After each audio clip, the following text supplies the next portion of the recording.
तो चुनाव आयोग की चुप्पी पर सवाल उठ रहे थे, लेकिन जब आज चुनाव आयोग की तरफ से प्रेस कॉन्फ्रेंस हुई, हर सवाल का जवाब दिया गया। उसमें से कुछ सवाल मैं आपको दिखाती हूं, क्या आरोप लगे, उसके बाद क्या जवाब उस पर सामने आया। पहला, दलों का आरोप कि वोट कम उनको कैसे मिले, तो जवाब में आया कि दलों को पता है वो दूसरी जगह जीते हैं जहां नहीं जीते, ईवीएम पर सवाल खड़ा करते हैं। उसके बाद देखिए दूसरा सवाल, ईवीएम से छेड़छाड़ कैसे हुई। जवाब आया, ईवीएम पूरी तरह सुरक्षित, ईवीएम हैक नहीं हो सकती, खामी का कोई सबूत नहीं है।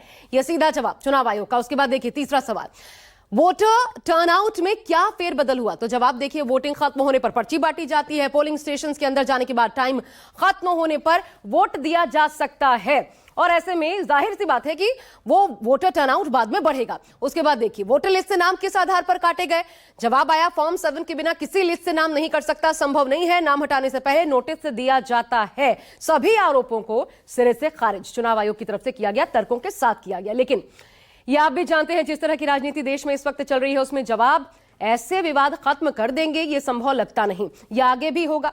बहरहाल अब मैं आपको दिल्ली में चुनाव का ऐलान जब हो चुका है तो इससे जुड़ी पूरी डिटेल्स एक के बाद एक करके दिखाती हूं। कुल मिलाकर के शुरुआत करते हैं कि कितने यहां पर सीटें आती हैं। देखिए 70 सीटें हैं, सामान्य सीटें 58, आरक्षित सीटें 80 सीटें 12 हैं, बहुमत का आंकड़ा है 36, जादुई आंकड़ा जिसे कहा जाता है। मतदाता है कुल मिलाकर 1,55,00,000 मतदाता, पुरुषों की तादाद है 83,49,000, महिला 71,74,000, थर्ड जेंडर 1261 और फर्स्ट टाइम वोटर्स देखिए बड़ी तादाद में है 2,08,000 इनकी भी संख्या है। अब दिल्ली विधानसभा में पिछले 3 चुनावों का रिजल्ट कैसा रहा है, थंपिंग मेजॉरिटी आप जानते हैं, मिला है लैंडस्लाइड विक्ट्री एक तरीके से इसे कहा जाए आम आदमी पार्टी के लिए। 2013 में हालांकि देखिए फाइट देखने को मिली थी, 28 पर आप जीती थी, 31 पर बीजेपी सबसे बड़ी पार्टी होने के बावजूद, क्योंकि 36 का जादुई आंकड़ा सरकार नहीं बना पाई थी, तो 28 और 8 मिलकर कांग्रेस ने वहां सरकार 2013 में बनाई थी, बहुत ज्यादा चली नहीं, 15 में गिर गई, आपको पता है। उसके बाद दोबारा चुनाव हुए, 15 में 67 सीटें, एक तरफा लोगों का रुझान देखने को मिला आम आदमी पार्टी के समर्थन में, बीजेपी को 3 और कांग्रेस का सुपड़ा साफ। वैसा ही हाल 2020 में रहा, कांग्रेस का सुपड़ा साफ 62 सीटें, एक बार फिर थंपिंग मेजॉरिटी के साथ आम आदमी पार्टी सरकार बनाने में कामयाब रही, 8 सीटें मात्र भाजपा को मिली। और इस बार भी आमने सामने की फाइट मानी जा रही है, दो तरफा बीजेपी वर्सेस आम आदमी पार्टी। लेकिन कांग्रेस ने जिस तरह हाई प्रोफाइल सीटों पर अपने दमदार कैंडिडेट्स उतारे हैं, उससे यह लड़ाई इस बार बेहद दिलचस्प बनती नजर आ रही है। दिल्ली के सियासी दंगल में किसका मंगल होगा, ये तो 8 फरवरी को पता चलेगा। लेकिन उससे पहले बीजेपी और आम आदमी पार्टी में सियासी वार पलटवार का दौर चरम पर है। दोनों ही दलों के नेता किसी भी मुद्दे पर एक दूसरे को घेरने से चूक नहीं रहे। दिल्ली विधानसभा चुनाव को लेकर जारी सरगर्मी के बीच अब आम आदमी पार्टी सांसद संजय सिंह और राघव चड्ढा पर चुनाव अधिकारियों को धमकाने का मामला बीजेपी पुरजोर तरीके से उठा रही है। दरअसल नई दिल्ली जिला चुनाव अधिकारी द्वारा दिल्ली के मुख्य चुनाव अधिकारी को एक पत्र लिखकर ये कहा गया कि आप सांसद उन्हें मतदाता सूची से नाम हटाने व जोड़ने के मसले पर उन्हें धमका रहे हैं। दिल्ली बीजेपी अध्यक्ष वीरेंद्र सचदेवा ने आप नेता राघव चड्ढा और संजय सिंह पर चुनाव अधिकारियों को धमकाने का आरोप लगाया। साफ कहा कि चुनाव आयोग एक संवैधानिक संस्था है और आपदा सरकार जा रही है और भाजपा सरकार आ रही है। दिल्ली ने इस बार एक अनैतिक राजनीतिक दबाव देखा है। 2 राज्यसभा सांसद राघव चड्ढा और संजय सिंह चुनाव आयोग के दफ्तर में जाकर अधिकारी को धमकाने का काम करते हैं। आज चुनाव आयोग ने स्पष्ट कर दिया कि राजनीतिक दबाव में काम नहीं होता है। चुनाव आयोग एक संवैधानिक संस्था है, निष्पक्षता से अपना काम करते हैं और झूठ के गुब्बारों की हवा नहीं होती, वो बहुत दिन नहीं चलते हैं। आज वो गुब्बारा फट गया। आम आदमी पार्टी के नेताओं को उनकी हकीकत बता दी गई है।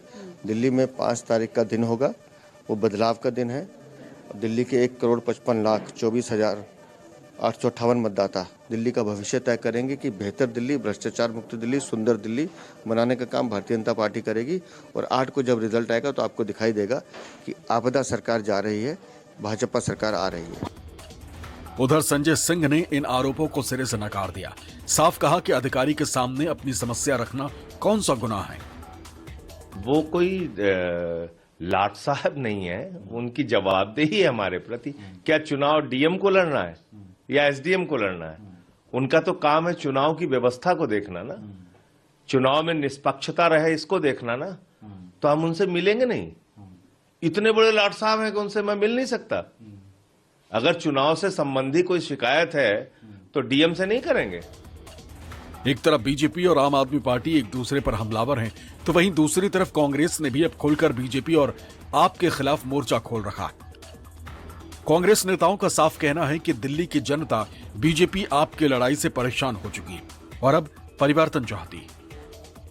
आज पूरी दिल्ली में कहीं ना कहीं आप देख रहे हैं कि वो जो समस्याएं, जो वादे इन लोगों ने किए थे कि समस्याओं से निजात मिलेगी, आज कहीं ना कहीं उनसे परेशान होकर दिल्ली की जनता एक नई सरकार जो उनको एक बदलाव दे सके, जो उनके जीवन को बेहतर कर सके, जो दिल्ली को बेहतर कर सके।